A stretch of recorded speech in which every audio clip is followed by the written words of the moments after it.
storm. It is Anfield Agenda time. Craig is set for the day and the news. Sit back and relax, grab a coffee and chill, and enjoy the shenanigans tonight. Anfield Agenda. Anfield Agenda. YNWA. Anfield Agenda. Time for Craig to tell it straight. Watch-alongs to fill your day. Make to subscribe and stay. Up the Reds, up the Reds. Oh, oh, ooh. Oh, oh, ooh. Oh, oh, ooh. Oh. Anfield Agenda. Anfield Agenda.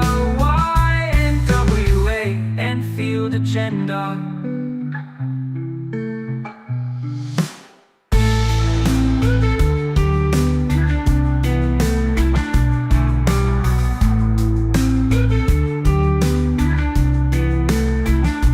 Time for Craig to tell it straight. Watch-alongs to fill your day. Make to subscribe and stay. Up the Reds, up the Reds. Oh, oh, ooh. Oh, oh, ooh. Oh, oh, ooh.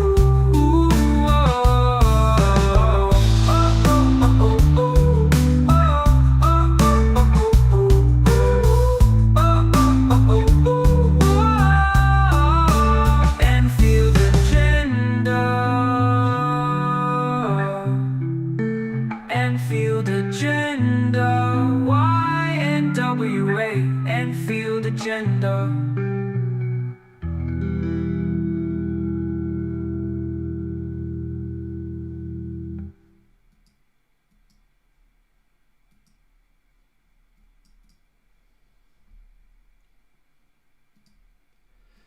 What is up, my friends? How are we? You are very welcome along to Monday night's late night agenda, where despite what Nick wants, there will definitely be no dong. He meant to write the word song, but he wrote dong, so no dong, Nick. No dong. And also, the guy who said, can he hurry up? You can have a little time out to start the stream. How about that, bro? I'll be here when I'm here. And I asked, did you want the song? People said yes, so we played the song. Can't start till the song's finished. Plus, let's be honest, we're all just enjoying United. I am. I was watching that first half and it could easily be 4, 5 or 6-0. Newcastle are ripping them to shreds. So, ladies and gentlemen, what I thought we'd do tonight, and this, by the way, for the first time I think in the history of Anfield Agenda, the title of tonight's stream was a community-led one, where I went into our Discord group, we decided, what do we want to go with tonight? What area do we want to discuss?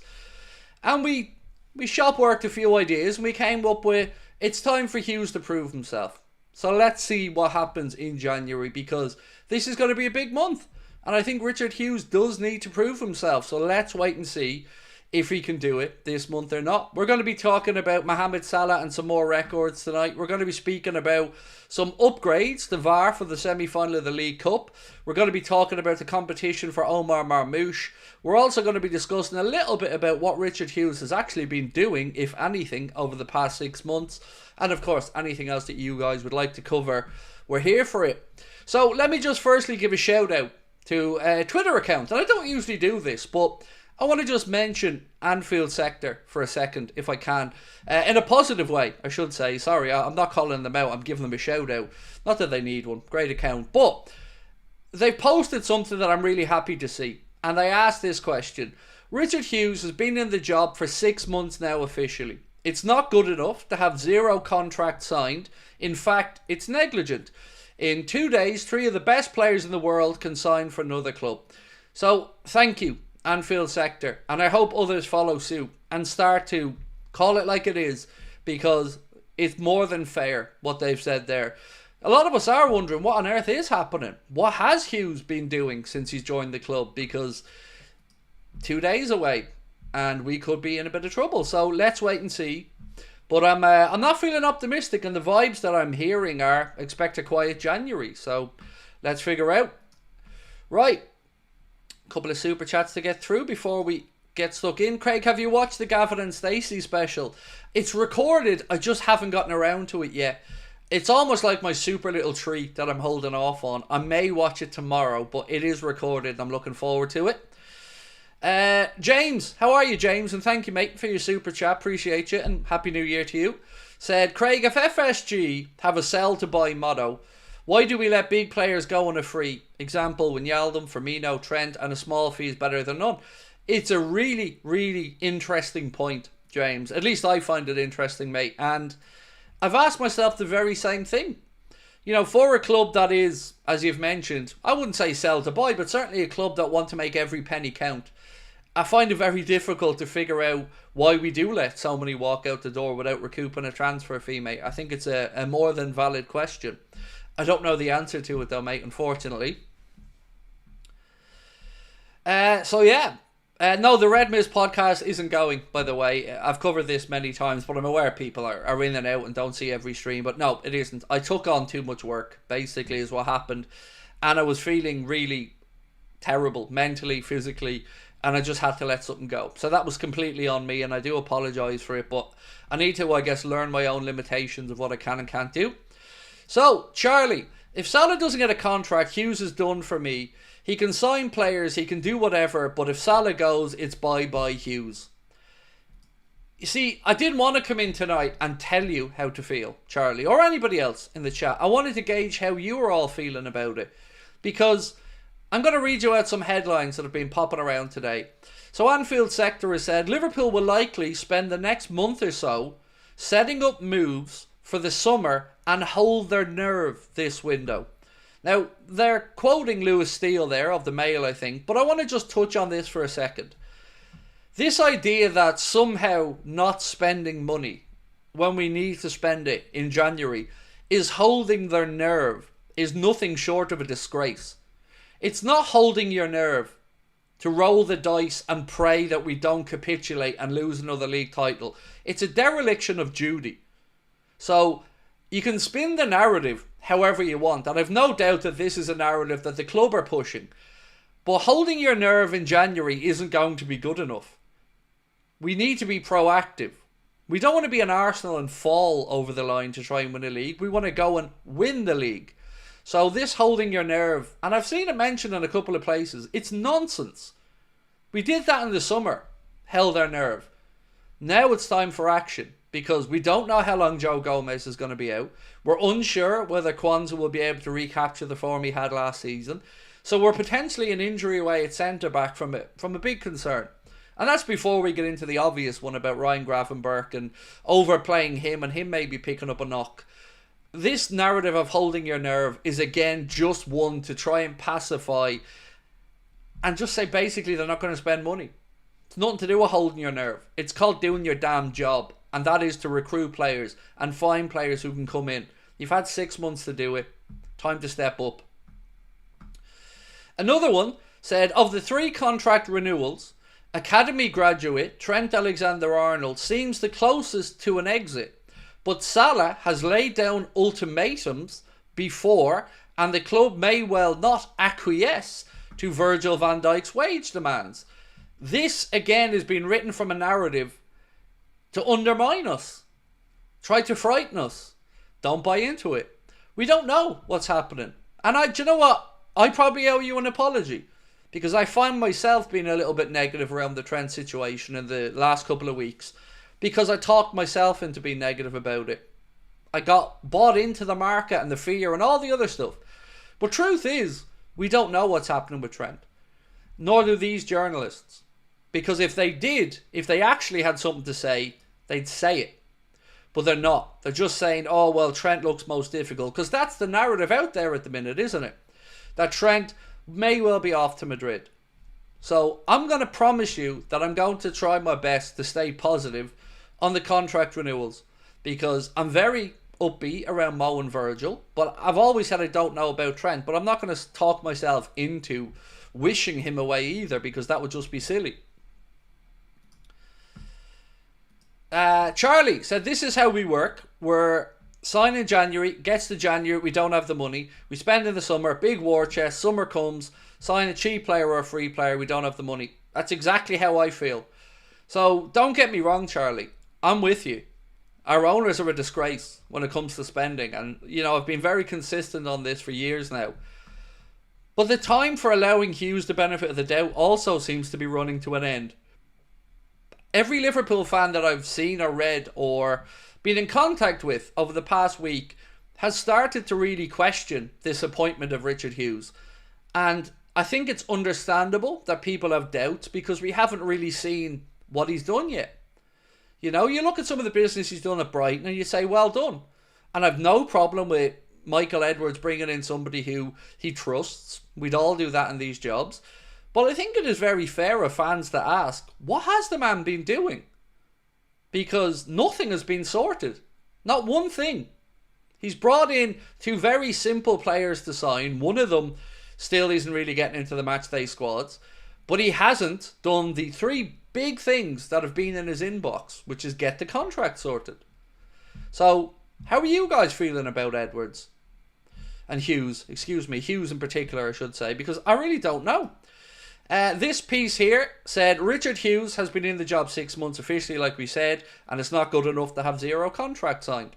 I would be of that mindset as well. Because all we keep getting told is that everything's complicated, right? These things are difficult, these things take time. Well, my friends, I would argue that 6-7 months is time. 6-7 months is more than enough to figure this out.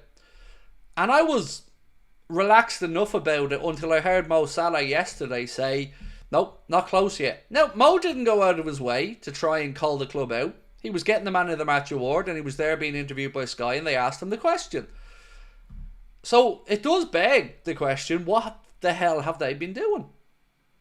Because we can't just let them off the hook. You know, there's always an excuse. And that's the one thing I found about our club in the market over the past while. There's always an excuse, but there's never anyone held to account for failures, in my opinion. And the failure has been to, one, not tie the contracts down, and two, not have a midfielder signed up and ready to go. Crimbo Slot said, if we were allowed to buy three in January, midfield, defender and attack. Defender, I don't know, but Hato seems to be a name that many people like. I haven't paid too much attention to him. Midfield, look, Zubamendi would be the one at the top of the list, but I'll move on to speak about him in a minute because there's some more stories coming around about Zubamendi and I want to get your thoughts on that.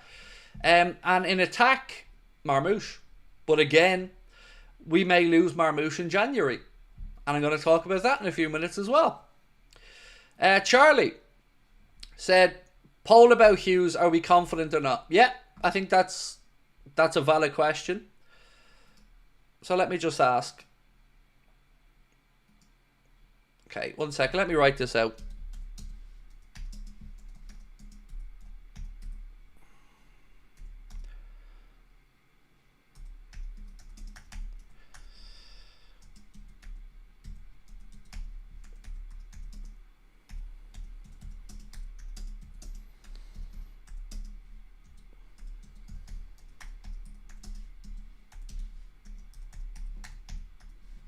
Okay, so I've worded this as fairly as I could.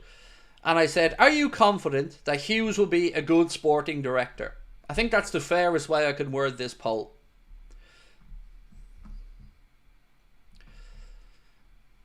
So, oh my God, are Ipswich 2-0 up? Denzel said, with all due respect, Craig, I need to remind you that Arne Slot was mainly Hughes' discovery, amazing hours of data, and it was him who first met with him back in April. That is absolutely something, Denzel, that he gets credit for. 100%, mate. A great hire. As you said, a great bit of recruitment. But what I would also add in, if I may, Denzel, is that was done and dusted in the summer, bro. So, since then, till now, not really much action. But you are right, Denzel, and I'm not here to hate on anyone, mate. I'm here to call things as I see them, and I will be right behind you on that one. Very grateful for the Arne Slot appointment. Definitely credit in the bank. But not enough for me, mate. Not enough as of yet. Because no contracts renewed. No signings. for the here and now. But I do totally get where you're coming from. And I appreciate the way you've gone about it as well, Denzel. I mean, I'm always open to being challenged and stuff like that, mate, as long as it's done in a manner like yours, which was nothing but respectful. Honest EDC said, Hughes has had one window. I know the contacts have been sorted, but could we give him a chance? Well, that's why we're asking, mate. I think the way I've worded that question is not an attack on Hughes.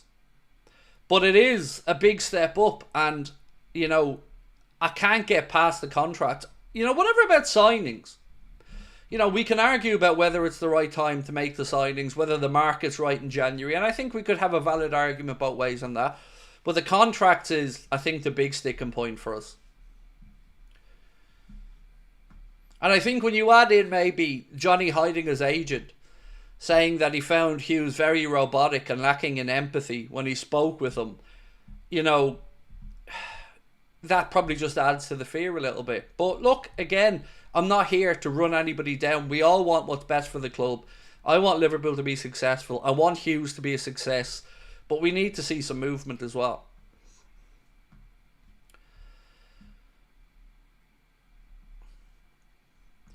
Celestino said, not confident, unfortunately. Doesn't help that the higher-ups have been incompetent, but he's had long enough and we may get no extension sorted. Yeah, the one thing that scares me is the January thing with the contracts. Honestly, the idea that we could be, let's say, chugging along nicely, the club could feel confident in the extensions, but if it isn't signed, sealed and delivered, we have issues then, because we know that clubs can get in the players' ears.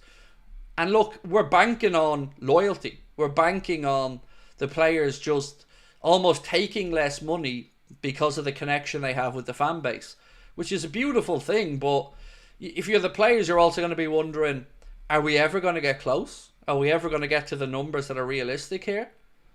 For them, like, I don't know what numbers are realistic for the club. I don't know what for the players, but I do know as a fan, I'm sitting here concerned with a few days till the window's open.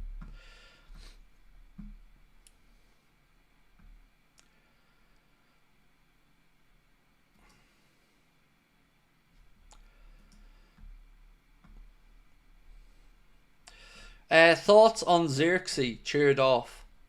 I think he was just scapegoated, to be honest with you. I felt for him when he was going off, because he was one of a United team that were just absolutely horrendous and were being overrun by Newcastle, outworked, outfought, outthought, and the crowd, I think, just vented towards Xerxes. But that's what life's like these days up at Old Trafford, where United are all over the place. Yeah, I'm very happy about them being all over the place, though. I was sitting there with a big, dirty Cheshire grin on my face, smirking as they were being ripped apart by Newcastle. And looking forward to Sunday. Very much so. Looking forward to Sunday. Right. So I want to get into some stats around Mohamed Salah for a second, if I may. Because Sky Sports put up something earlier on the TV screen, and it's just sensational to look at. So Mohamed Salah, Premier League this season, he has a goal involvement every 53 minutes. A goal involvement, so a goal or an assist every 53 minutes. That is sensational. In 2024, in the calendar year, Mohamed Salah has had 52 goal involvements. 8 games this season where he scored and assisted. This season in the Premier League. It's just ridiculous what he's doing. It's absolutely insane, the numbers he's putting up. Which do you hate more, United or City? City. Because I've no respect. And that's the thing I'd come back to. Obviously, I despise United, but I respect Manchester United. I don't respect City.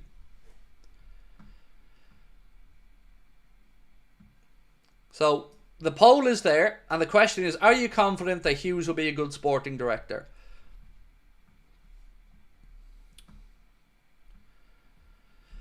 Ruth said, you know what that also means? Liverpool scores every 53 minutes. Not necessarily, no. Because that isn't taking account of other goals or other involvement. So It's meaning Liverpool could score even quicker than that, to be fair. But yes, we are doing rather well at the business end of the pitch this season. No doubt about that. Yeah, we've been scoring some fantastic goals, and no complaints in that department for me as a Liverpool fan.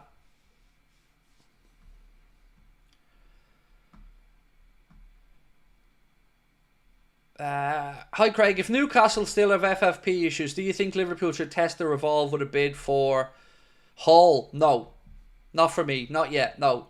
Well, do you know what? I'm going to be really honest there actually and say I don't know enough about him, David. I haven't watched enough of him. I was reading that, and as I was reading out your comment, I was fully expecting it to end with Isak. So, for those asking, by the way, Mark's just sent me a message about something. If people were asking about the David Lynch video today, David's away with his family for the new year. So he went away straight away after the West Ham game. So he won't be around for the few days. I probably should have communicated that a little bit better. My apologies. But he will be back for the next one. It was just this was the only game David couldn't make. So, yeah, my apologies on that for not communicating that better. But he will be back for the next one. He'll be back after the United game and we'll have another catch-up with him then. I've also got 2 bits of Anfield Agenda housekeeping news for you. So, firstly, we have the date for a live show. Our end of season party in Liverpool is going to be happening. I will give it to you in due course. We won't be putting tickets out till March, but it is going to be booked in. So we're going to have an end of season party. And then this isn't confirmed yet, but we're going to go to Canada in September. My plan is to do a show in Toronto in September. So keep an eye out for that one as well. But yeah, just a few bits of housekeeping there. So let's get into Zubimendi. Let's talk about him. There's a story coming out of Spain that said Zubimendi is still greatly seduced by the idea of coming to the Premier League. But what I have read is the names Arsenal and Manchester City are names that are being bandied about a lot more than Liverpool's. But I would hope that if he does have eyes for the Premier League, that surely he picks up the phone to Richard Hughes and, you know, they get back negotiating, because even just looking at it objectively, if you're Zubimendi, you know, maybe you could make an argument for Arsenal. You know, you could make an argument. Marino's there. You have the connection with Arteta and Sociedad. But still, Liverpool have put the hard yards in. And Liverpool are the team right now, top of the league, and, you know, looking like we're going places. So I would hope that if Zubimendi does indeed want to come and is seduced by the Premier League, that it's Liverpool he looks at. But, you know, I am concerned that we're seeing more Manchester City, because if it comes down to numbers, we know we're not going to compete with City in that regard.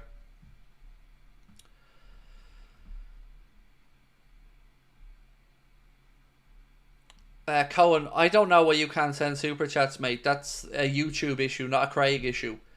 There's no setting I can have to restrict you sending a super chat, mate. If you can comment in the chat, that's about as much as I can control, mate. Canada, maybe America then? No, not going to America, mate, after the last time, as I've said. But Toronto, definitely. We're going to be looking at that. We need to find a venue, but we're going to be looking at that for September.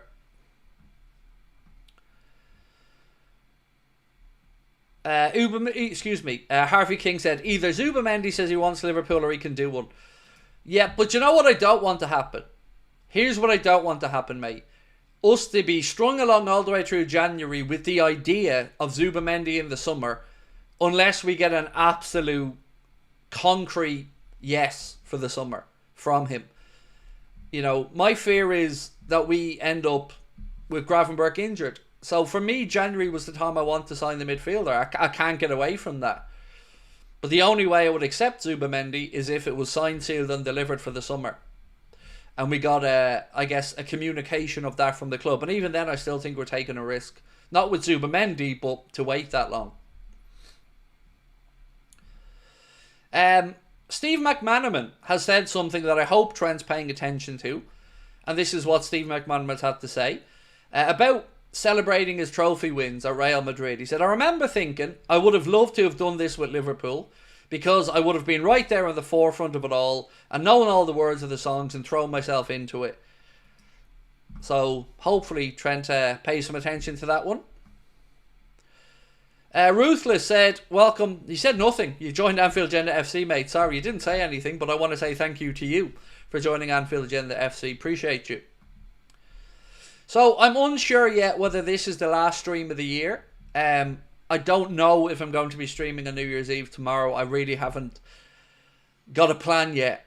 So this could be our last late night agenda of the year. And if it is, I just want to say really quickly, thank you for another fantastic year on the channel. We continue to grow. The community continues to get new family members, and you guys keep showing up. So thank you to you all for that.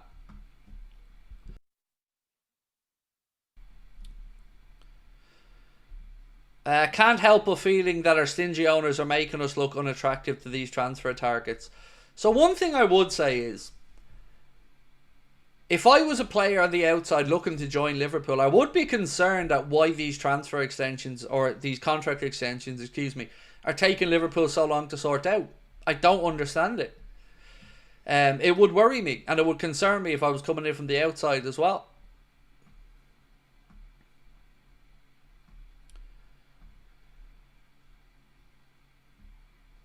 We would probably win this league without any signings. Yeah, look, Pedro, absolutely plausible and possible, mate, that we could go on to win the league. But I guess the question that I would ask to anybody that maybe has that mindset is, we could take it from a probably to a most likely with a signing. You know, I don't want us to feel the pain we felt in other seasons, Pedro. I don't want us to be sitting here in April time talking about the wheels coming off, or you know, us allowing somebody back into the title race because of injuries. I'm very firm of the mindset that there's no excuse not to have a midfielder lined up for January.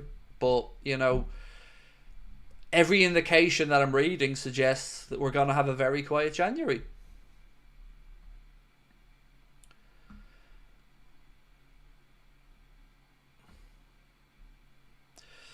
Craig, well done for being you. Love tonight, but hey, it's only halfway. Don't know what that means, but thank you. Craig, if Zubimendi isn't an option for Liverpool, would you take Ricci? I haven't watched enough of Samuel Ricci to know, is the honest answer. You know, the only player outside of Zubimendi that I can really say I've given time to watching of the years have been Ederson of Atalanta, but I don't think he's the right fit based off what Arne wants. So I really don't know any other midfield options. You know, I can name you some, but I don't know if they're good enough or not. Nigel Lewis said, thank you, Craig, for all the time and effort you put into this channel. You and your family and friends look forward to 2025. Thank you, mate. Thank you very much. So I just want to say something about my image being used for a second. I was sent something from the Football Terrace that was an image that was containing an image of me, and it was very clickbait, making out like I'd done something horrendous or said something horrendous. And I've no problem with anybody using my image or using clips of the channel to do commentary pieces or anything like that, and I'm absolutely sound with it. But I would appreciate if people who do want to use my image or my name don't use it in a clickbait fashion, because my reputation is very important to me, and I work hard and think long and hard over what I put my name and image to. So I would appreciate it if you would stop clickbaiting me, because I deserve a little bit better than that. And as I mentioned, I've no problem with anybody using my image or taking a clip of the channel and commentating on it or anything like that. That's all fair game. But I don't like my name being used in nefarious ways to make it look like I've done something underhanded, which would just rile up more people to hate towards me. So yeah, if that could stop, that would be much appreciated. And I'm saying this now in a calm and measured factor, hoping that it's picked up on. But if necessary, it can move on to the next level. Cohen said, FSG are that partner who used to buy us flowers, jewellery and take us on nice. Now they look all over the place and leave us behind. Are they? you know, if I look back over our transfer business, the big wowies are the Alisson and Van Dijk signings. I'll give them credit for the signing of Darwin because, you know, they did put up the money for that one. But, I don't know. I feel like they're the type of owners who come in and maybe front load with some players and then almost leave them too long before refreshing. The group ran its course and now we need that next rebuild phase. And we're a good chunk of the way into that. But I do think that they could do more and I think that they have to do more. We're winning the league. January signings or not, no team can touch our quality. Let world-class players bang on the front door in the summer, said Nick. Well, I tell you what, Nick, we're playing some goddamn beautiful football, mate. And yesterday is probably the happiest 90 minutes I've watched of Liverpool this season. I thought we were sensational. You could look all over the pitch and find players to compliment. I thought we were brilliant. Just top notch, yeah. It was. I went to bed a very happy man last night regarding the performance. No doubt about that. Right, another one I have to get through, and thank you very much. Where is it? This one. Must get a centre-back now this window after Gomez injury, especially after we thought we would get one last transfer period. Thoughts? So normally I would say to you, you don't sign a player to cover a short-term injury. But in this case, I think it's a little bit different, right? Because we're already right on the edge of whether we have enough centre-backs or not. And Kwanzaa, we don't know how long to get him back to maybe a level where he's brilliant. Because he's capable of it. So if Gomez is out, yes, we're one injury for Kanade or Van Dijk away from a problem. So I think overall I probably agree with you on the midfield, or excuse me, on the centre-back signing. I wouldn't say no to one. But I just don't think it's going to happen. That's the sad part tonight is everything I've read suggests we're getting a quiet window. Now, I guess we need to talk about the words opportunistic again. Because opportunistic can mean a couple of things. And I will bring up opportunistic because I want to talk about Omar Marmoush for a second. He's been linked with Arsenal in January. In fact, Caught Offside say that they are leading the race to sign him. Now, what I would say here is I very much hope that if Arsenal do make a play for Omar Marmoush in January, that it springs Liverpool into action, like it did with Luis Diaz, where the plan was to bring him in the following summer, but Spurs were sniffing around, they're trying to get a deal done, and Liverpool acted quickly, countered it, and came in and got the player. So, what we can't do is allow Marmoush to go elsewhere, if he's the guy. So let's wait and see what happens there. I've also not seen much more about the links to AC Milan and Darwin that were around the other day. We were talking about a maybe €50 million all-in deal to take Darwin to AC Milan. They've fired their coach, by the way. Fonseca's been sacked yesterday, so I don't know if that'll change anything there. Kieran Mullen, how are you, bro? So, Craig, would you be happy with no January signing if the 3 contracts were sorted? No. But, look, I'd be happier, Kieran. Thank you, by the way, for being with us 17 months, mate. I'd be happier, but not happy. Because I still think we need that midfielder. The midfielder is the help me sleep better at night signing. But then again, do you know, even bring it back by Cecic would probably make me feel a bit calmer about it. Because I just think we need that extra body and that bit of guile in that position. And if it was even bringing it back in by Cecic as extra cover, I'd probably feel a little bit better about it. But yeah, I would say defo the 3 contracts are the biggest pressing concern for us right now as fans.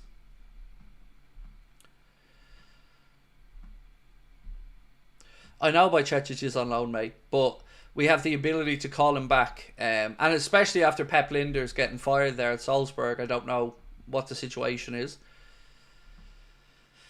Right, a couple more super chats to get through, and thank you to everyone sending them in. AD said FSG will not spend in the summer or January. You say they're scum. I mean, I wouldn't quite use that word. Cheap is the word I would use. Cheap. That's the word I continuously go with. But yeah, look, I've been calling that out for a long time, and it's been a lonely road a lot of the way because not many big fan accounts have gotten behind the idea of the owners not pulling their weight financially. But I do get the sense that maybe fans are starting to feel a little bit antsy at the minute, particularly with the contract situation. Like, to not have Salah and Virgil and Trent sorted is criminal. Craig, sending love to you. I'm worried sick about the 3 contracts more and more. FSG have no ambition for winning the Premier League, only top 4, said Angie. I agree. I agree, Angie. I don't think they do have the appetite or desire for real success. The odd bit here or there, Champions League football money. Honestly, I'm in agreement with you, Angie. Now, I don't think we're on our own, but I also don't think everybody would agree with us. I think we've had a long enough sample size of them now to see that they're just not going to do what needs to be done. You know, we keep thinking and hoping and wanting to give the benefit of the doubt, waiting for the next window. But what I have found is, Angie, there's always an excuse. Always an excuse. Cohen said, in my head, heart and eyes, we have 22 league titles. City aren't legitimate. 2014, 19 and 2022 champions we are. The PGMOL know this. Thieves, he said. By the way, that Chelsea penalty that they conceded today against Ipswich, the first one, was nothing short of a joke. If that was given against us, I would have lost my mind. I don't know if you guys got a chance to see it. It was absolutely shocking. I'm just being honest. Obviously, I want Chelsea to lose. But if that was given against us, I would lose my damn mind on the stream. Theo, thank you, bro. Said, love you, Craig. Thank you so much, mate. Really do appreciate your support. Any news on Wharton? No, not for me. Not that I've seen. I wouldn't say no. He's a good player, but the only thing I've really seen about Wharton in recent times has been linking him to Manchester City for next summer. I don't know where Palace are at this season. You know, would they be open to selling him in January, even for a big fee? Because, you know, they don't want to slip further down the Premier League table. They've just, if my memory's right, had a little bit of decent form recently, but he's definitely a player that will move on to bigger things, I would say, soon enough. Are you okay, mate? You seem down. I'm a little bit defeated, to be honest with you, mate. Yeah, I can't lie. I don't know how to word what I'm trying to say here, but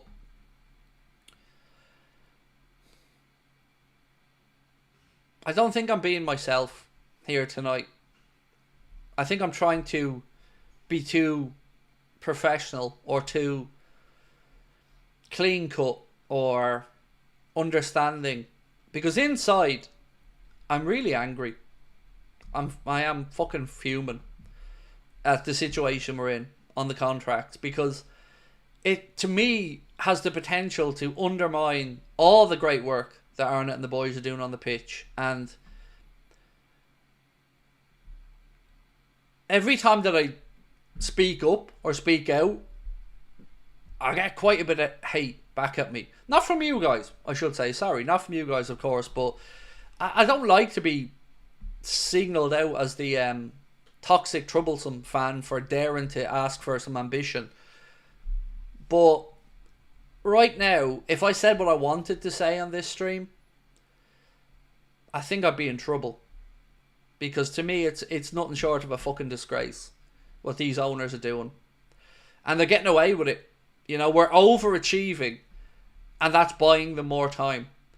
And I think because of the great work of Arnott and Jurgen, it's covered up and masked a lot of the deficiencies of these owners that quite simply wouldn't be accepted elsewhere. And I'm really struggling to cope with the mindset of people saying that everything's grand. Because it isn't. It really isn't. What's happening now is in spite of the cheapness, not because of it. So, like our friend said earlier on about giving credit for the manager being brought in, of course. He's a great, and I've been supportive of him from day one, you know. Nobody can ever accuse me of not being, but where I'm at with these owners, I've almost given up trying to get angry about it, because I don't know if people feel the same way as I do on it. But they're just cheap. And I don't think they care. And nobody's going to convince me that they care.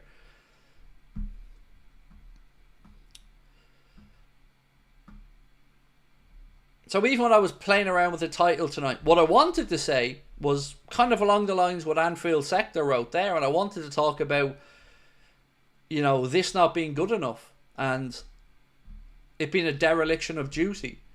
But I didn't want to come on and be negative in a very good time when we're playing good football. And I'm torn between the two, because the on-pitch stuff, I'm nothing but happy about. You know, I'm over the moon with the results. But I know that it's going to be short-lived if we don't get things right in the market. We don't get the contract sorted.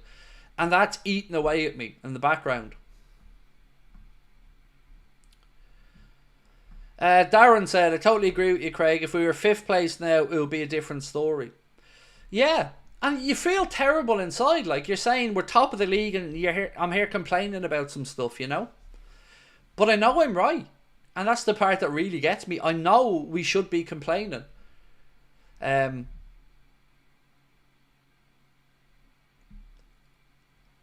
any measure, Mohamed Salah is the greatest player in the world at the minute.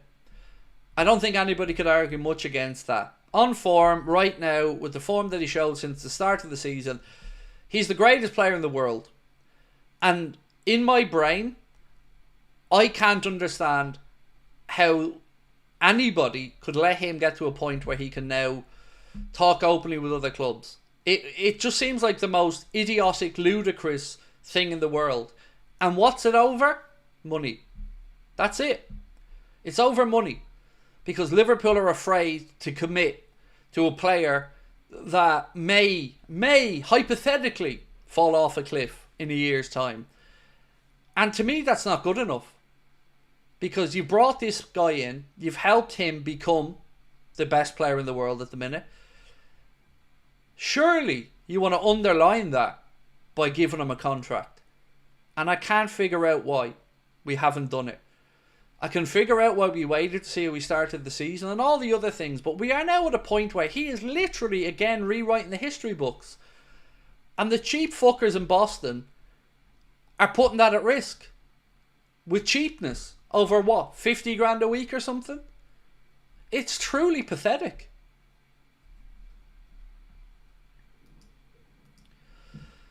FSG fanboys aren't real Liverpool fans. They've no respect for the greatness that is Liverpool. If they don't think we deserve better, they can go support Arsenal.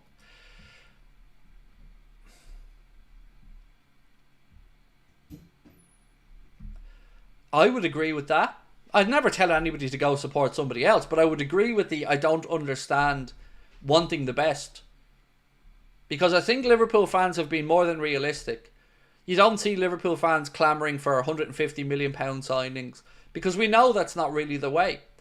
But we do expect when we have a player at the club who's turned into the best player in the world and wants to stay here, that he should stay here. And it's a fucking travesty that they haven't got that man his contract.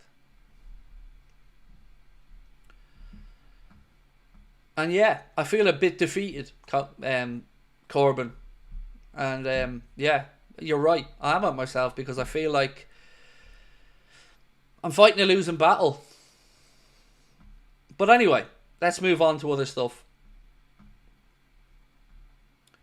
Let's talk about VAR for a minute, if I may.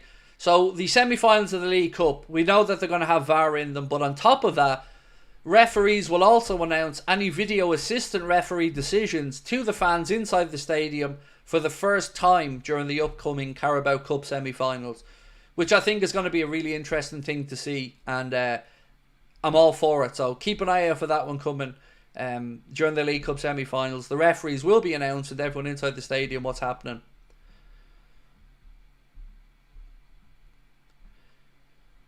What time are you on till today? Don't know, to be honest, mate. Probably somewhere between 10:15, 10:30, something around there. Yeah, something like that. Stephen Irons, mate, welcome to Anfield Agenda FC as well. Appreciate you. Right, so let's get back to the poll. Nearly at 1,000 votes, so if anybody has an idea for another poll that you'd like to see me put into the chat, do let me know. We were about 9 votes away now from this last one. being over. So keep voting if you haven't done so.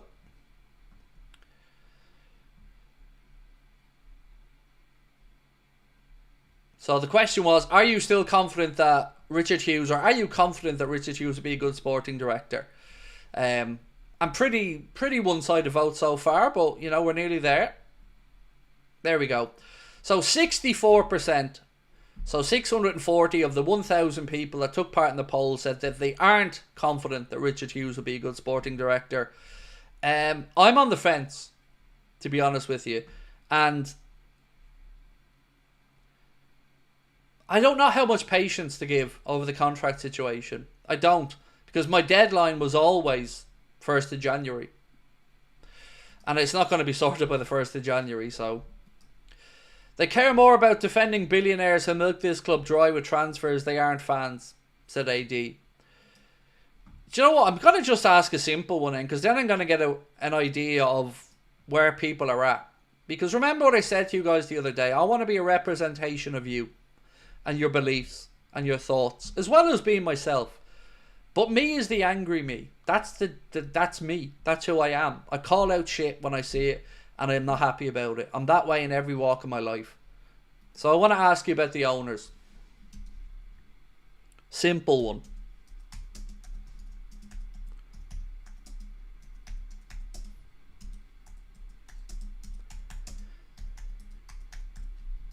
So again, I'm wording this very intentionally, and I'm going to say, are you happy with FSG as owners? I think that's a fair question, worded in a fair way, where I'm not implying anything. I'm just asking a straightforward question. Would you want Qatar to buy us? I don't want any state-backed entity owning a football club, whether it's us or anybody else. I don't like it. And I've explained my reason behind it, and nothing's going to change that. I just don't want anybody who is run by a state, or you know, is backed by a state-backed fund owning a football club. I think it's unfair. Now, you could argue, Craig, hang on, it's too late. That horse has already bolted, and to some extent, yes. But it doesn't mean I still want to change my stance on it. I still feel that way. I think that's just a race to the bottom for football when we get to that situation where it's just whatever country has the most wealth wins everything. It's just, it's not what sport's supposed to be about.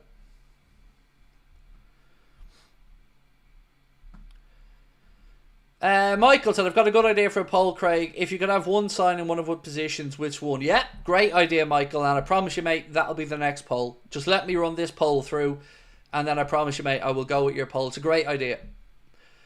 So centre back, left back, central midfield. Yeah, I'll get that poll up for you, Michael, once we get through this last one. Coach Bill said, no, I want more from them to the club. It's an opportunity to reign the world of football as a club. Yes, dynasty. Because do you know what gets me most about these owners? They use the cup and the image of Liverpool's folklore, history, captains, European Cups, league titles. They use that to sell the club around the world to potential sponsors, to corporate partners, to try to bring new fans on board. And they don't have the balls to build the next dynasty, because just getting by is enough. Just getting the odd trophy here or there is enough. It isn't. Not when you have the potential to go out there and dominate. Put your money where your mouth is, or fuck off and sell the club to somebody who will. And I'm not talking about putting it at risk. I'm talking about doing what we can do financially, which isn't happening now. None of the savings from the wages of last summer have been reinvested. None. It's a disgrace that people let this slide.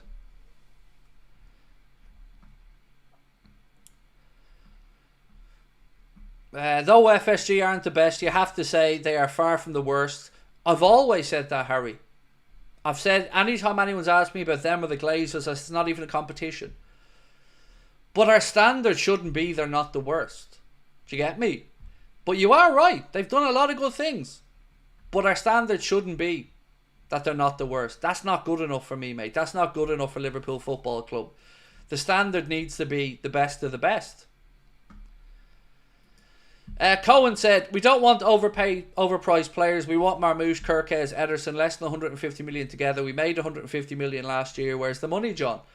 Yes. Now, Kirkes, actually, while we're talking about him, there's been lots of bits and pieces floating around to say that he and his family grew up huge Manchester United fans because of Vidic and whatnot. And I don't know if that will impact his decision making on his career or where he wants to go, but if he's looking at Manchester United on TV, he wouldn't want to be anywhere near that as a player, as an ambitious player, which no doubt he is. You don't get to the level of the Premier League unless you've got ambition. So I'm hoping that he doesn't let his heart rule his head if that's the case, because it would be the wrong move for him, because United are going nowhere fast.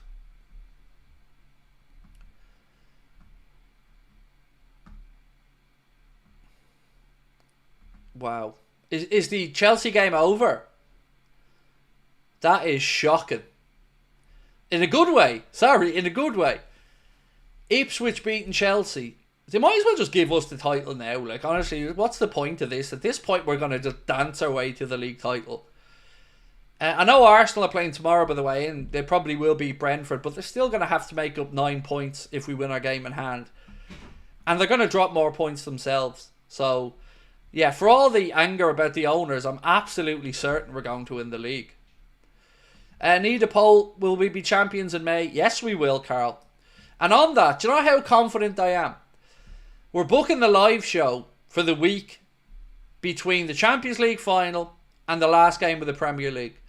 Our live show will be bang smack in the middle of those two, our end of season party, because that's how confident I am that we're winning the league. I don't know about the Champions League, so I'm hedging my bets that we're still in that. But if we're not, we'll still be celebrating a league title win together. So I'm buzzing for that one at the end of the season. I can't wait to get back over and say hello to everyone again.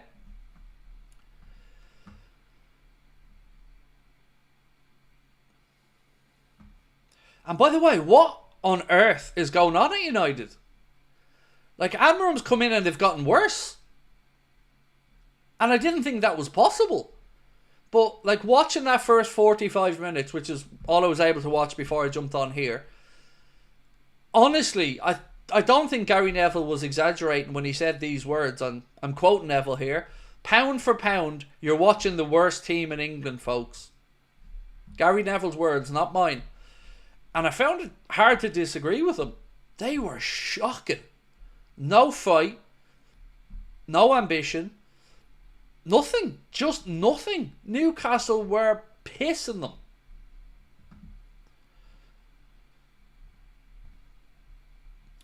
Harry said, for me, Craig, though FSG's time is coming to an end, they're not able to succeed with previous plans for the club. What owners, except from States, can buy us and give us what we want? Another investment fund. So I'm not naive. I do believe that if anybody buys Liverpool, it's going to either have to be a billionaire or it's going to be another investment fund. But not all investment funds will show the lack of ambition that FSG have, as an example. Look at Bowley and Clearlake Capital. I'm not saying that's the right way to go, but you can't say they sat on their hands and hoped for the best. They've gone out there and tried to make it happen. So that's what I'd like to see. But look, there isn't any indication that FSG are selling. You know, we can talk about it, but there's no indication it's happening. They just need to spend a bit more. And if they did that, I think a lot of my concerns about them would quieten down, because I can't change the Super League stuff. It's been, it's gone, it's happened. We can't change it. So if they spend some more money in the market, I'd probably have a lot less to complain about.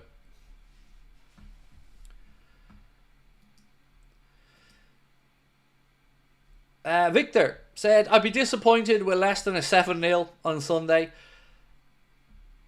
So yeah, I learned my lesson last year about expecting us to just show up and beat United. That 0-0 last year made me more angry than I can remember being on this channel for watching a game. It made my blood boil. So I'm hanging on in there and waiting to see what happens. It's absolutely possible that we run riot over them, but we're going to have to go out there and make it happen. Is it wrong to laugh at United right now? No, sir. Never. Laugh away. I had a great little smirk on my face watching that first half. Right, so have we got to the votes yet for the poll? Nope. This poll's going to be up for a while unless you're voting it, folks. So if you haven't, please do click on it. We're asking, are you happy with FSG as owners? So far, it's very one-sided, but I want to get at least 1,000 votes so we can get the sample size, and then we move on to the what position do you want to see in January.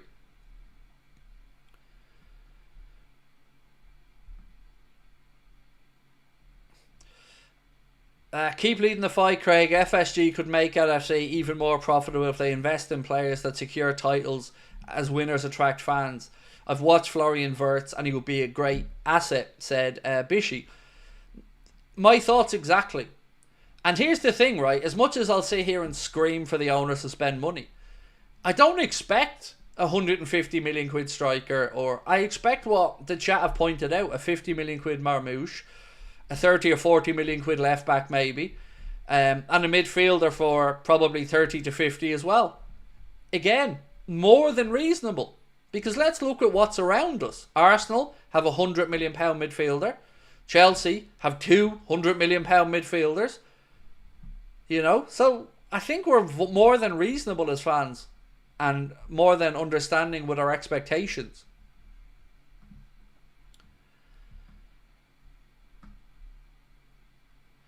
FSG have expanded the club and training grounds. They bought in Klopp and then slot players like Salah and Virgil. They're shrewd business owners. Yes, mate, but I don't support the fucking business, do I? That's the thing, mate. And here's another thing, Michael, I would point out. They'll make their profit when they sell the club in the billions for the good work that they've done. And it was good work. Not going to complain about it, but expanded the club, which benefits them twice, because they get the credit for it and you pay for it. So they expanded the club and you're paying for it, and they're going to see the profit on it when they sell. So I find it hard to give them too much credit for doing the bleeding obvious. The training ground, yeah, that was Jurgen's vision, and they did that, fair play. And what they've done in and around the club is also really good to see. But it's not like they don't benefit from it financially. They didn't do it just out of the goodness of their hearts. So the business side of it, I understand where you're coming from. But I'm here to see Liverpool win trophies. Not to talk about who's the greatest accountants, who's the greatest businessmen. I want to talk about who's the greatest football team in the world and talk about that from Liverpool. That's where I measure success, mate, personally.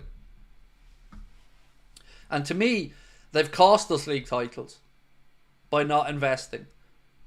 You know, I look back at Jurgen's time and I feel like there was at least 3 or 4 trophies left on the table that we could have gotten with a bit more ambition.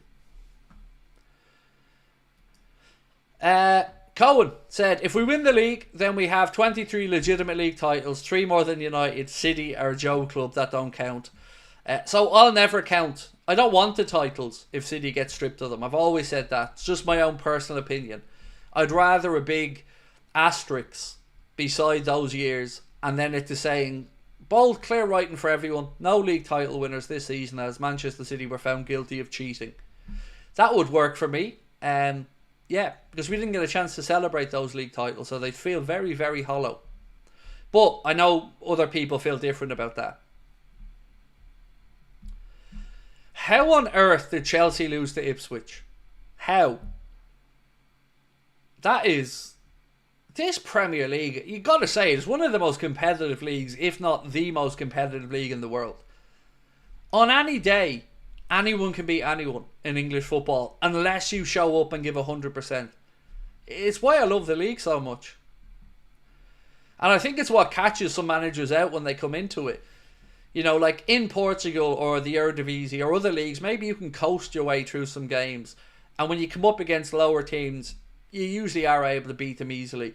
But in the Premier League, it's just high caliber, high intensity, high energy. It's brilliant. It's why we all love the league so much.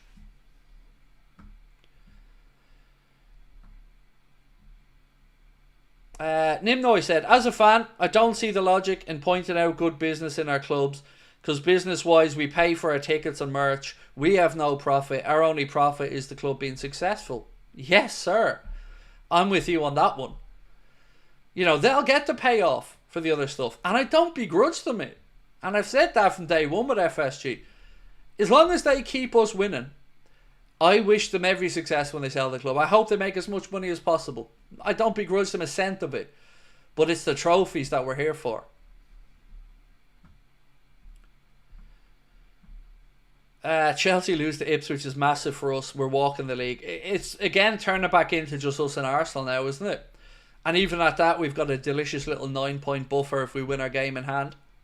And Arsenal have some tough fixtures coming up. And they've got no Saka. Victor said, spot on analysis about the Eredivisie. My team, AZ Alkmaar, beat a team 9-1 earlier this season. Yeah, I think it catches some managers out. I think Slot was prepared for it. But I think Almiron probably thought he could come into United and with what's there get a lot more handy victories maybe than he's finding out he's not able to get. And I think he underestimated the Premier League, personally.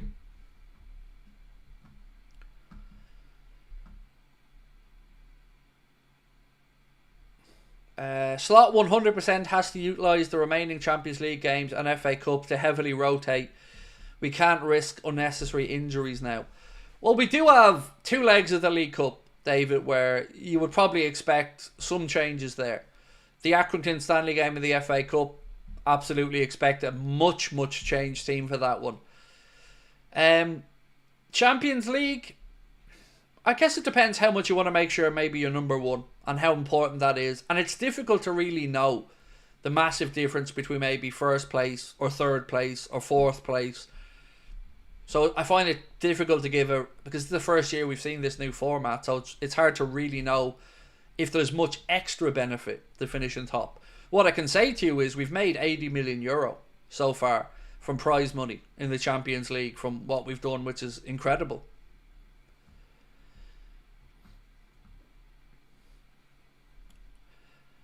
I seen some stat yesterday as well that Arne Slot, I think, has lost 1 game in 59 in management in total across his time at Feyenoord and Liverpool. 1 in his last 59. I mean, that's just insane.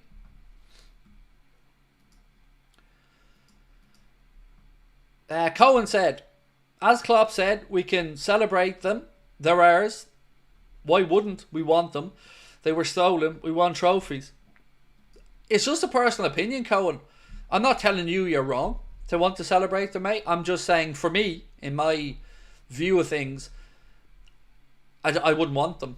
You know, it's like the Olympian who finishes 4th and ends up getting upgraded to a bronze, or silver upgraded to a gold, but they don't get that moment in the stadium with the national anthem and everybody cheering them on. You know, the boys didn't get that moment to celebrate the league titles because in your scenario there they would have been stolen.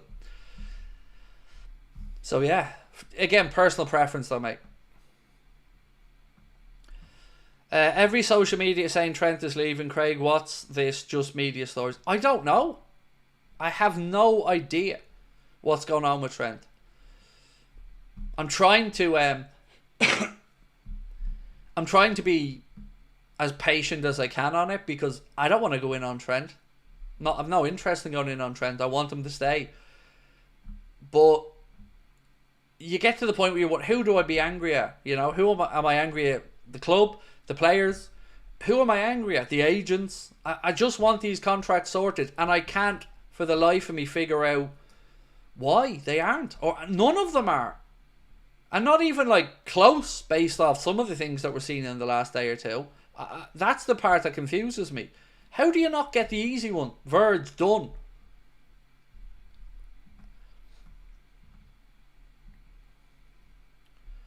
David said, I think it was 1 in 49. Do you know what, David?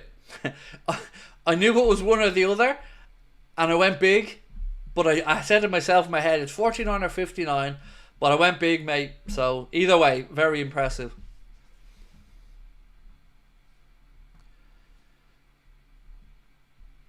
Hey Craig, what are your thoughts on Trent's goal celebration against West Ham? There's 2 ways to look at it, right? You can look at it, shut up talking in the media, stop speculating, which is what we all hope.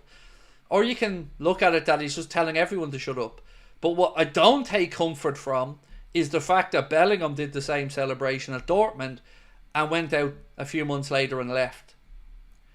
So rather than doing this to the camera, I wish he actually did a bit of that to anybody, because I was reading something earlier on that was speaking about him walking through the mix zone and him being asked about the celebration, and he just gave a little wry smile.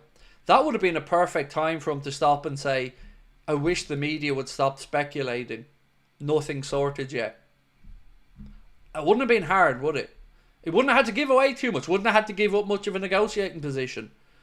All he had to say was, nothing's been sorted yet. Nothing's been decided yet. That's it. So, I don't know what to think. But I keep saying there are ways to stop it. And he's choosing not to. No, he's choosing not to say anything. But when you start doing the celebrations, you're only adding to it.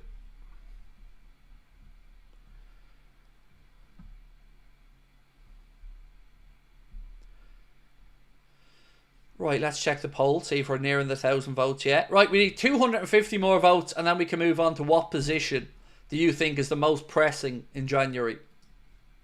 So if you haven't voted, please do. There'll be a news recap video, by the way, coming up after this. And as I said, I don't know whether I'm going to be streaming tomorrow for New Year's Eve or not. I really don't know as of yet. Full disclosure, I'm not feeling pretty good. Mental health wise, I'm not great today and the last couple of days. So, yeah. I don't want to come on and be a negative ratting on New Year's Eve. So, just leave it with me. I'm just, I don't know what it is in the last day or two. I've just feel a little bit sad. And I don't know why. Because on the pitch, God, life's great in that sense, isn't it? But yeah, I don't know. It feels, I don't know. I just don't feel myself.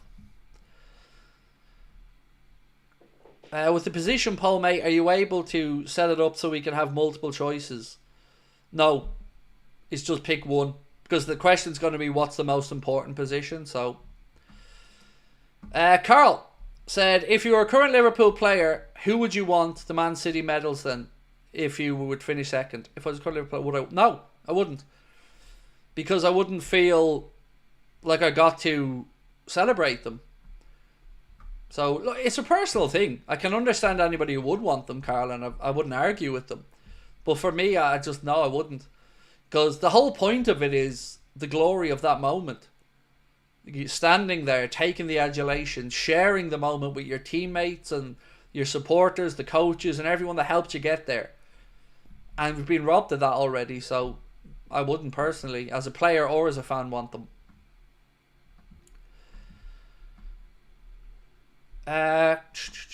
Craig, I'm watching the Leicester Man City game yesterday, and El Canoes from Leicester is a player. Liverpool should look at him. I mean, look, there's loads of great players in the Premier League that we should look at, but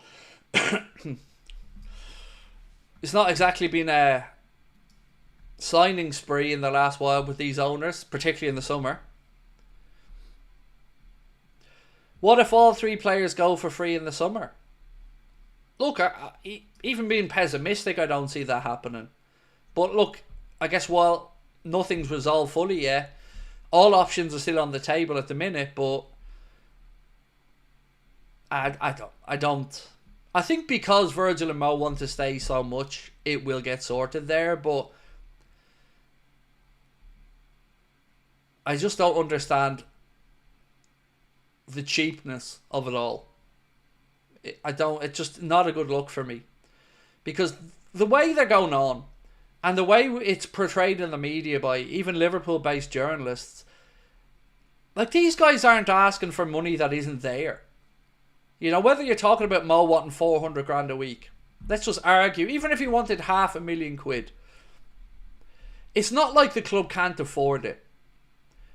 And yes, you're talking about wage structures and all that, and I get that. But what's the point in these wage structures if when the players get to the peak, when they get to the top of the mountain, they are the best player in the world, they're going to want to be paid like the best player in the world. And I don't like the idea of Mo getting an extension, a rise at this point of his career. but I'd rather it than lose them. And it feels like it's a game of brinksmanship where nobody wants to be the first one to blink and show their hand. Any of the players or the club. And it can't go on indefinitely. Michael said, maybe, just maybe, they're waiting till New Year's to announce the contracts, but I'm grasping at straws here, aren't I? I feel a little bit, Michael. I don't want to be a Debbie Downer on you, but I was hoping that for Christmas as well, and we didn't see that one. Cohen said, I became a Liverpool fan in 2023. I didn't have the 2020 title celebration moment, but when I see the highlights, I'm happy we can still celebrate. I thought they did as good a job as possible back in 1920 to celebrate it. I thought the Premier League of Liverpool during the COVID era made it as good a show as they could. And it was still lovely to see Hendo lifting that trophy. And, you know, I've often looked back on it, but it would be even nicer to see Liverpool do it in Liverpool City Centre with, you know, a big focal point of a stage and a show and all the city there to, you know, hopefully cheer the boys on to a double or a treble. Right, let's check back in. Right, we only need 34 more votes, folks, and we're there. And also, if I could draw your attention to the top corner of my screen, we're just 208 subscribers away from 290,000. So if you can, please do hit that subscribe button. Drop a like on the stream as well. Connor's away, by the way. Connor won't be back till, I think, 2nd or 3rd of January. So it's just me running the show at the minute. So if there's anything missing or things haven't been updated fully, it's on me. It's just, yeah, Connor's taking a well-deserved few days away with his missus for the new year.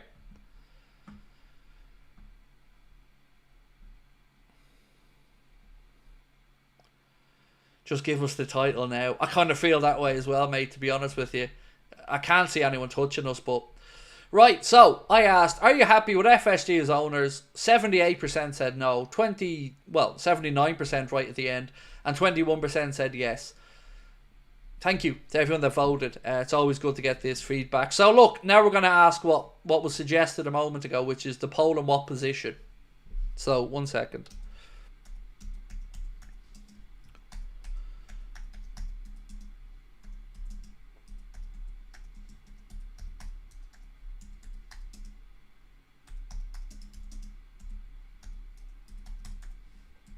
Right, so what position is the most important for a signing?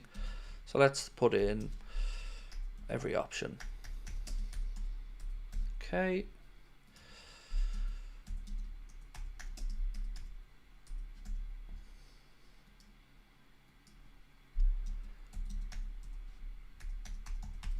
Okay, and one more.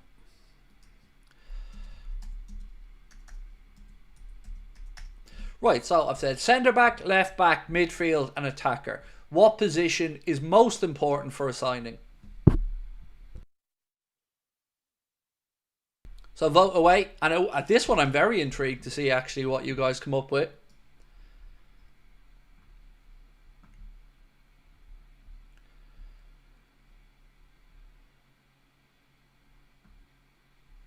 Daniel said, I said yes because nobody really knows what's going on with the contracts. They might still get done. Look, again, Daniel, everybody is entitled to their own opinions, bro. You know, we might not always agree on here about everything, but hopefully we do it in a respectful way that we can at least understand the other person's perspective, and I certainly understand your perspective on that one. For me, my personal belief in these owners went after the Super League stuff. And it's just gotten worse for me with regards to the lack of transfer spending. The contract thing is a piss take, in all honesty, but I think that's not just on the owners. I think it is on Hughes and Edwards as well. Will I do a news video tomorrow? Again, I don't know, Adam, because I don't know if I'm going to be able to get out of bed tomorrow. I don't know if if I'm going to get worse mental health wise tomorrow. So I'm just going to have to play it by ear, mate. When I'm in these dark spots and when I'm not feeling good about things, I take it one day at a time, 1 hour at a time, you know. It was touch and go whether I was able to come on tonight to stream, but I gave myself a bit of a talking beforehand to try and get myself up for it. The thing I just kept repeating to myself is don't don't go on and be cranky with people. Don't go on and take it out on anyone, you know. Just try to be as measured as I can about things.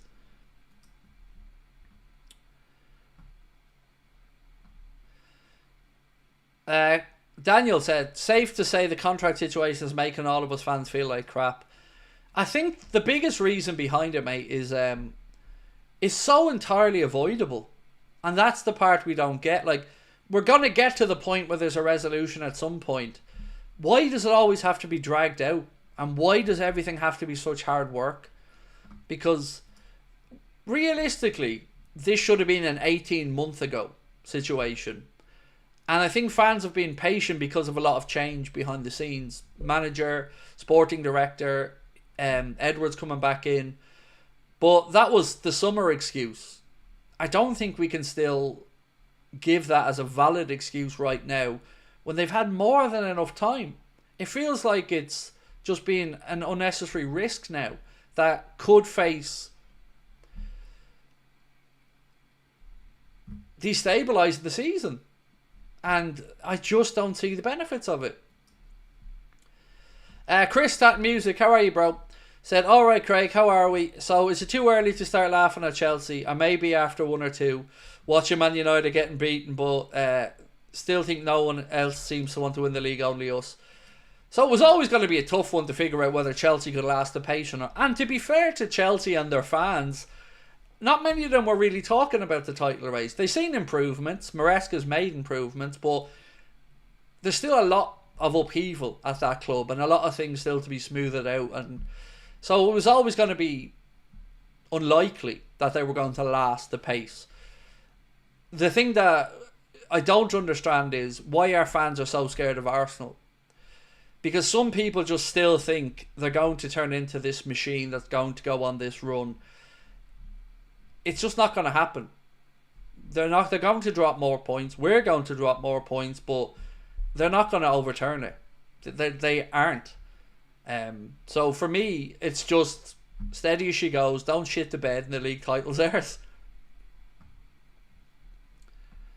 Mike Mayer said, you're doing a great job, Craig. Chat will always have your back. Keep the faith in us. Mate, I always have faith in you guys. You guys are my extended family. How many subs did it start to make YouTube full-time? So I'm full-time now about 18 months. Connor went full-time before me because my position in life meant that I could be a bit more patient. So Connor was the first one to go full-time, and then I went full-time about 18 months ago.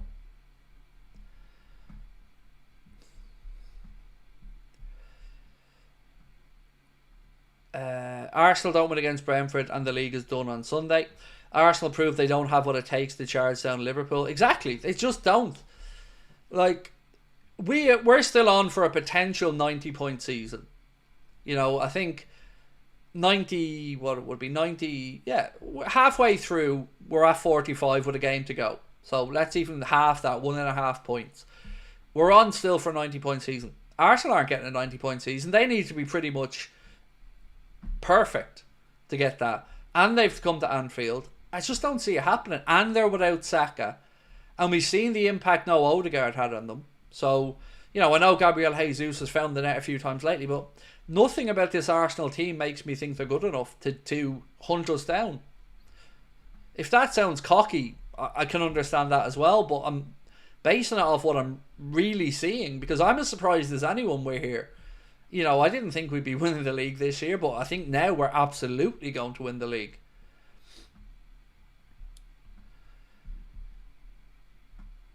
Who do you think's a better player, Jota or Isak? Isak. But they're both brilliant. They're both brilliant. And they both have that injury concern that makes you worried if you have them in the squad as well. But they're both brilliant players. Tom said, what has Edwards been doing since his appointment? I assume he goes to work. I don't know. And it's a fair question. I really don't know what he's been doing. Because there's no reason. Like, do we all agree that 6 months is long enough Because people will say it's a difficult situation, these things are complicated. Fair enough. But you've had 6 months. It couldn't be that complicated. Like, multi-billion pound businesses have been bought and sold in less time. Sorting out a contract for 2 lads that want to stay at the club should be pretty straightforward if you're not cheaping out on it. And that worries me. Because you then run the risk of annoying Virgil and Mo and making them feel unwanted. And if we know one thing about Mohamed Salah, respect is important. And earned.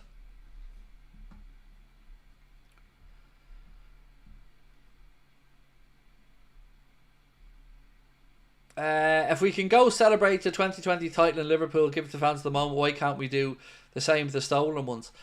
I feel like you're still going at me over this one, Conan. I've said to you, mate, you're entitled to your opinion, and I'm not saying it's right or wrong. I can only give you mine, and mine is I don't want them. But if you want them, bro, I understand and appreciate where you're coming from. But to me, I just don't want them. Craig, I think we should forget about Zubimendi.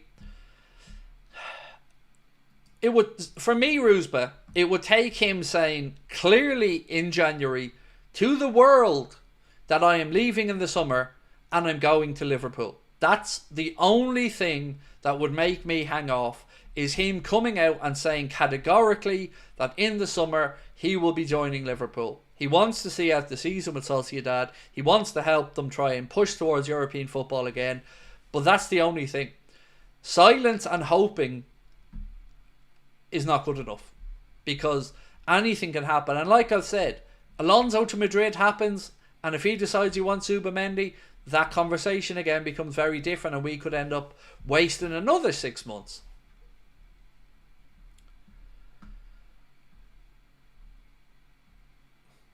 Ryan, I did respond to your email, sir, and I never wanted to speak about it publicly, because I didn't want to share your private business, mate. But as Ryan in the chat said, unfortunately, on Christmas Eve, Ryan and his wife lost their son, and newborn son. And Ryan was kind enough to email me to tell me about it. And there's nothing I can say, honestly, Ryan, other than you're not on your own. You know, I can't put myself in your shoes, mate. I can't imagine it, but you're not on your own, and we're here if you want to reach out, or you need to vent or shout at somebody or anything. We're here for you, man, and your wife, of course, as well. Your whole family. We're here to support you if you need it.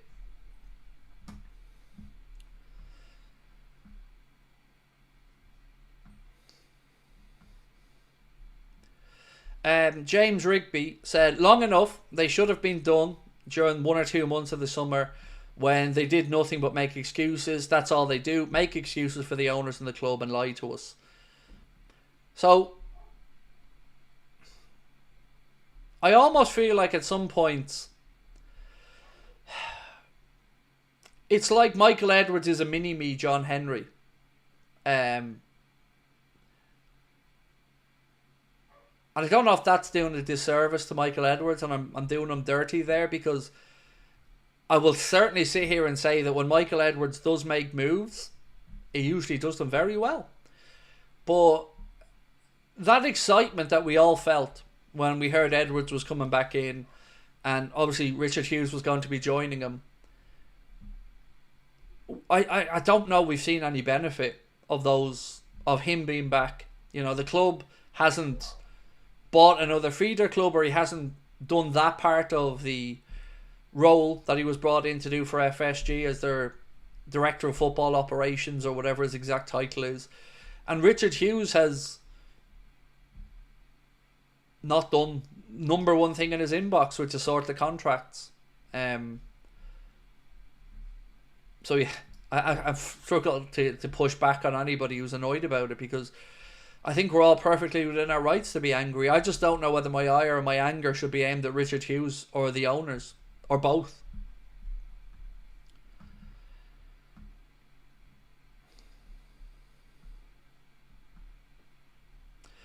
Ergon, excuse my pronunciation, Ergon, or Ergon, or Erjon, sorry if I've mispronounced that. Imagine they all get announced New Year's Day and all the stress would have been for nothing. I don't think they do with Mohamed Salah saying what he said yesterday after the game. You know, I'll take you back to exactly what he said. He was asked, any good news coming soon? And he said, no, we're very far from that. And he didn't go out of his way, by the way, looking for the media. He was getting the Man of the Match award by Sky, and it was, you know, the very final part of his interview. So, yeah, I don't think we're going to get that New Year's Day surprise. You know, I was hoping for that on Christmas Day. First thing I did on Christmas Day when I woke up was look at my phone, hoping to see a picture sent to me by somebody to go, they're done, but we're not there. Right, where are we at with this poll? Right, folks, we have 800 or so votes done. If you haven't voted yet in our poll, please do. And of course, if you haven't subscribed to the channel and you're just joining us, please do as well. We're 204 subscribers away from 290,000. And I've set myself a big, ambitious goal to get to 300,000 by the end of January. What a milestone, by the way, that'll be for the channel if we get there. 300,000. I never dreamt the numbers that high for subscribers when we started. I think I've told you the story before, but my ambition was 5 to 10,000 when we started the channel. Sincerely, that was the aim. Fisherman said, just FSG are just focused on securing another team. Liverpool doing well right now is exactly what they need.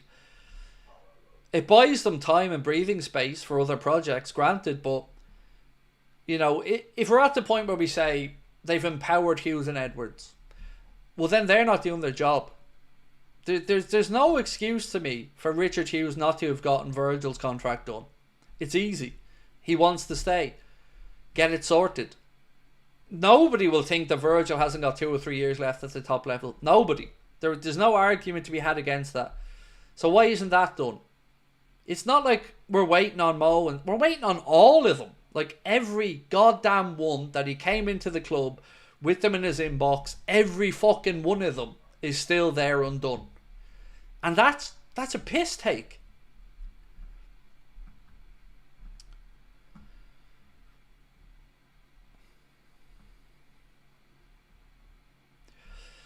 Brendan said, don't be listening to journalists. They only want to make a story. Relax. It'll all work out. People, though, we couldn't replace Gerard Bernard Torres from it. And look at us. I don't even... Brendan, with all due respect to the journalists and to yourself, my friend, I don't need anyone to tell me how I feel. Like, I think I'm comfortable saying I'm pissed off the contracts aren't sorted. And I'm comfortable in saying, letting it get into January where these gentlemen can all speak openly if they so wish with clubs outside the Premier League, and there's nothing Liverpool can do to stop it. I think at the very, very minimum, they're taking unnecessary risks. And yeah, I don't understand why we take unnecessary risks like that when it's avoidable. If Arsenal lose on Wednesday, campione. Oh, mate, I'm already there. But, you know, if it takes one more drop points for Arsenal for other people to come on board, HMS piss the league, then no problem. But there's room. There's plenty of room for everybody on board our beautiful little seafaring ship. So why not come and join us? Or maybe you think some of the stories belong on here. I don't know. But either way, we can take HMS Piss the League to Bullshit Island if you so wish. Ryan said, I think the structure we have in place with the hierarchy will benefit us for years to come if they actually do their jobs. Hughes and Edwards need to pull the finger out and get these contracts done. Yep. But when I see these type of lines from Lewis Steele that said that Liverpool are going to hold their nerve and wait till the summer, it just sounds like more excuses for not spending money.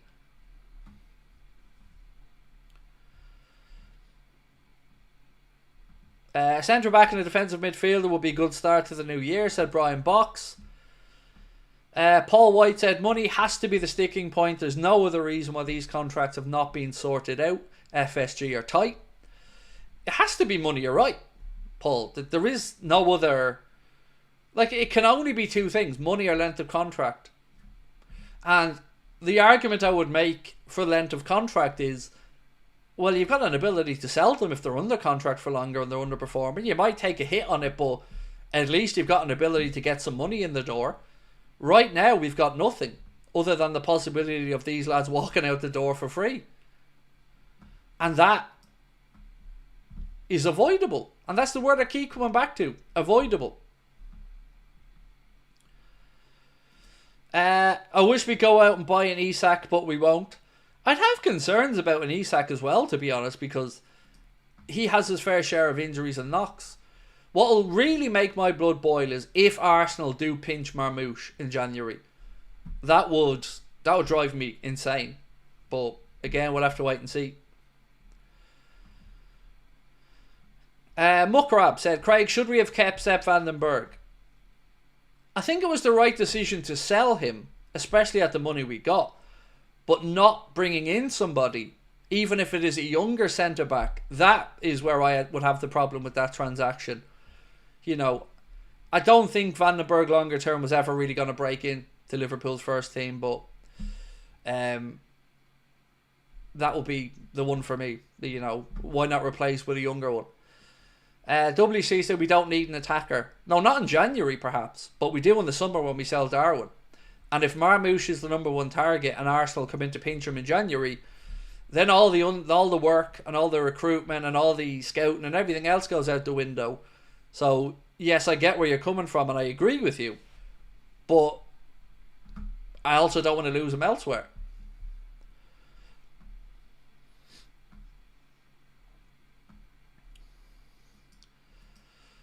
Right, so we're close to the end of the poll where we've asked what position is most important for a signing, and we've given you centre-back, left-back, midfield and attacker as the options. Nearly at the 1,000 votes. Excuse me. We got 4 centre-backs, need a midfielder ASAP. We do, Dave, but one of them is now potentially injured. One of them has had a ropey start to the campaign, Kwanzaa. So, you know, one more injury, let's say, and we're in trouble. But I do understand, like, you don't go out and buy somebody for an injury. But I still think there was some depth to be filled there anyway at centre-back.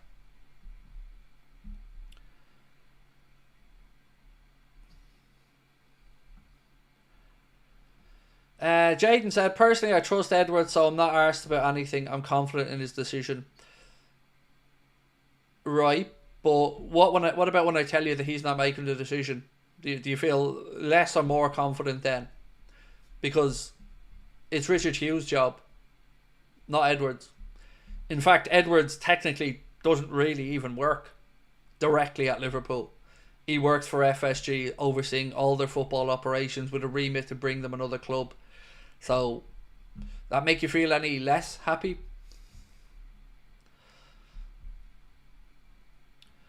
Craig, do you believe Trent wants to stay but wants more money? I don't know. I can't get a read on Trent. I've no idea what he wants. So I'm just hoping that it's to stay at Liverpool and that it can be figured out. Slot is happy with his squad and is capable of winning the league without new additions. You know him personally, mate, do you? That's great. What's he like as a fella? Do you think he's happy with his squad if, let's say, Gravenberch gets injured? You think he's going to be doing cartwheels around the back garden, happy with the squad depth then? I think he's putting on a brave face and making the best out of it, and he's doing a great job. But fuck me if I don't think he wants a midfielder. I really do. Otherwise, he wouldn't have been looking to get Zubamendi in, would he, if he didn't think we needed one? Remember that. Zubamendi was being brought in after Gravenberch was going to be played. So, he wants one. I don't think that can be debated.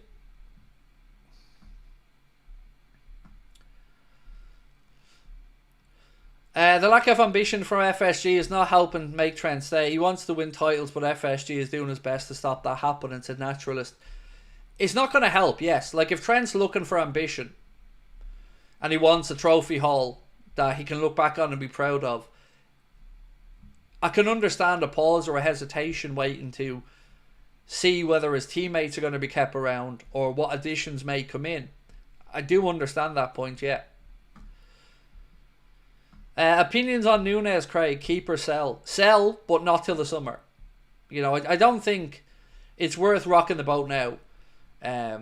Look, there is a scenario where, let's say, AC Milan really do put the money on the table in January, and if Marmoush was available, and you could do that in January, yes, fair enough, but I'm happy enough to hang around till the end of the season and, you know, go from there, because I do think Darwin will contribute in some ways between now and the end of the season.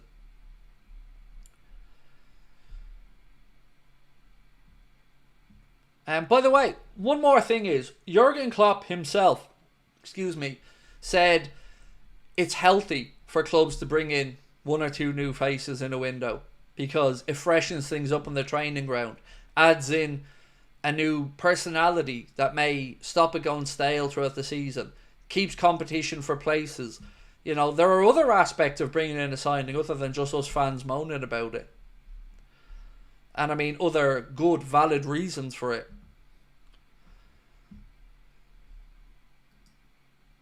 Right, so we've now had over 1,000 votes, and thank you to everyone that did take part and cast a vote. And we did ask what position is the most important for a signing, and with just about winning it, 37% of the vote is midfielder. Very close in second place with 35% was centre back. Then comes left back with 23% and an attacker with just 3%. And I can understand the order that they're in, to be fair.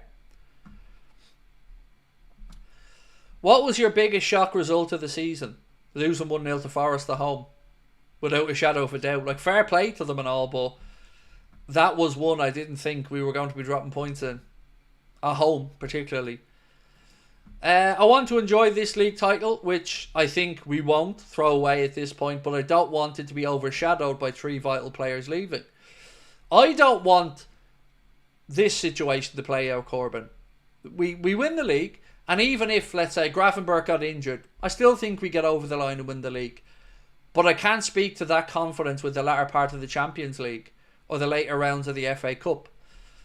You know, we might have a buffer in the league, but when you get to a knockout stage of the Champions League, you want your best players, you want your strongest team, and you want to make sure that you have cover in case you're missing somebody. So rather than just get by and hope, again, that's where I want us to be proactive and make sure that we have this gap in our squad filled. But look, I'm going to say goodnight in a moment. Let me just read through this super chat. Again, thank you very much, Mark. Mark said, FSG are insane to try poker hand attitude to 3 contracts. If it goes beyond January, the heads could be turned. I don't get the point. You have to pay to play. Yeah, I agree, Mark. It seems, again, an unnecessary risk is what I keep coming back to. But look, ladies and gents, I'm going to call it a night, if that's okay. Just, as I said, not feeling great today. I will see you guys either January the 1st or the 2nd, maybe tomorrow. I'm not 100% certain what's going to be happening with the stream tomorrow. May stream, may not stream. I don't know at this point. But I will see you guys one way or the other at the start of January. And if I don't see you tomorrow, Happy New Year to all of you and your families. I hope it's one filled with health, happiness, prosperity, and peace. And I want to thank you all again for an incredible 2024 and let me live my dream. Thank you very much. I appreciate you all greatly. Go easy on a Sunday, please. Get these players out. No, Shane. We need to spank you on Sunday, my man. Shane's a United fan, by the way. And thank you all. I'll chat to you soon. News video coming out in a few. If you missed the stream, I'll give you a catch up on that one.